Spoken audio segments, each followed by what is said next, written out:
Okay, guys, we're going to start off this segment with a clip from Minister Freeland, who is the Deputy Prime Minister and also the Minister of Finance of this country. Before I close, I just want to offer a final thought for Canadians. I know that for millions of Canadians, the past few years have been really challenging.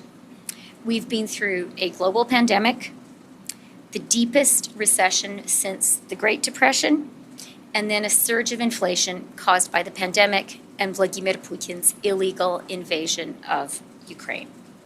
All right.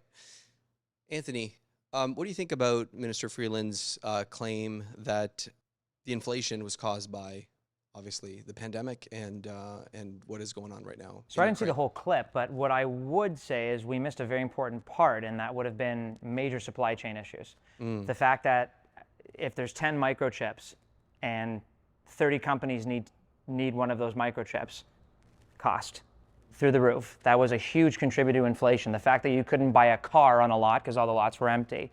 The fact that used cars went up in price by numbers you'd never seen before. Supply chain issues were a huge part in what's caused it. But why are we so reliant on what's happening in other countries? Why are we so reliant on what's happening in other countries? Why can't we be more reliant on what we have here in North America, energy-wise and materialistic-wise? So this is going to be a question of whether or not we want to go through 50 years of bad government policy, or we want to talk about the issues at hand. So the issues at hand right now is inflation's a problem, okay? And I think she's trying to outline what's caused the problems. And I don't think anybody is going to go on the news right now and say, by the way, the hundreds of billions of dollars we borrowed to keep you in your home, to keep businesses afloat, to keep workers in their employment so they could go back to work when the pandemic eased was a waste of money. No one's going to go on there and say that. So I think what's missing from the clip to me is a huge part of the meat and potatoes, and it was supply chain issues, and that was a very real thing. Okay. What about you? What do you think? I mean, I would agree with her to a certain extent. COVID definitely caused it, but then you got to look at, there's other countries who handled COVID differently, and we didn't see a mass surge of inflation, right? There's a lot of countries in Europe that did that. So I think, I mean, if we want to talk about inflation specifically, if we had maybe not handed out free money to people that didn't need it, I'll say this outright. I collected CERB checks because I knew that it was free money and I could easily take it. It was money that I paid to the government anyways. I want to get it back. No problem. They gave out billions of dollars in CERB checks, Yes. and vetted very few. So I think if we're just handing out money, we're paying for it today. Absolutely. So stat, because I love stats, as you know, 2/3 of Canadians collected CERB Really? or some form of subsidy from that. So and CERB alone accounted for in 2021 over $60 billion of money that was printed for CERB checks alone. The average Canadian collected $8,000. See, I just don't know if I didn't know if we really needed to do that. So what do you think, I don't Christy? want to get into like why we've done things or where we've gone from there.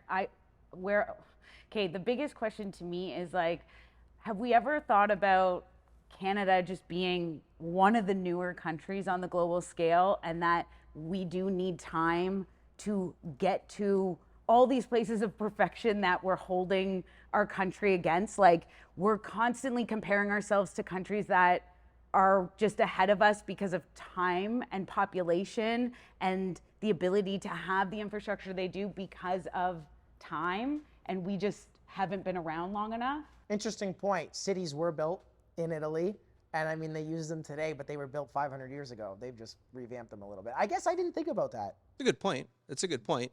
I mean, from a debt perspective, though, like we have definitely gone on the gravy train. I mean, right now we're about $1.5 trillion in debt as a country. $69 billion was paid in servicing the interest last year alone. Isn't that a startling number? It's not good, but is it sustainable? I don't. But when I'm educating my clients to leverage and re-leverage to get ahead in life, to build wealth eventually through leveraging, there is a thought process behind that. We do have to kind of go into debt to get ahead. Like, even in my business, I reinvest every year. I take maybe a step back to get a few steps forward. Could that be sort of the mindset around that? And I'm not trying to be political in any way or side with any decisions that have been made, but I'm just thinking about it in my own lifestyle. Is I've gone back and put myself in debt to get forward. I mean, when you wonder where our country would be at if we didn't have the option to, borrow what's from the future, we'd probably be like 50 years to 100 years, actually maybe more behind. Yeah, So- you do need to borrow in order to invest in the future, for But sure. then I you look totally at agree. you look at North America in general, and then you're like, well, maybe we're just so ahead because we've just borrowed so much money.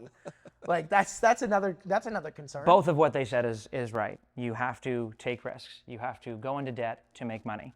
That is not a new principle. And if we didn't borrow money, you would be riding horse and buggy down a dirt road that we know as the QEW.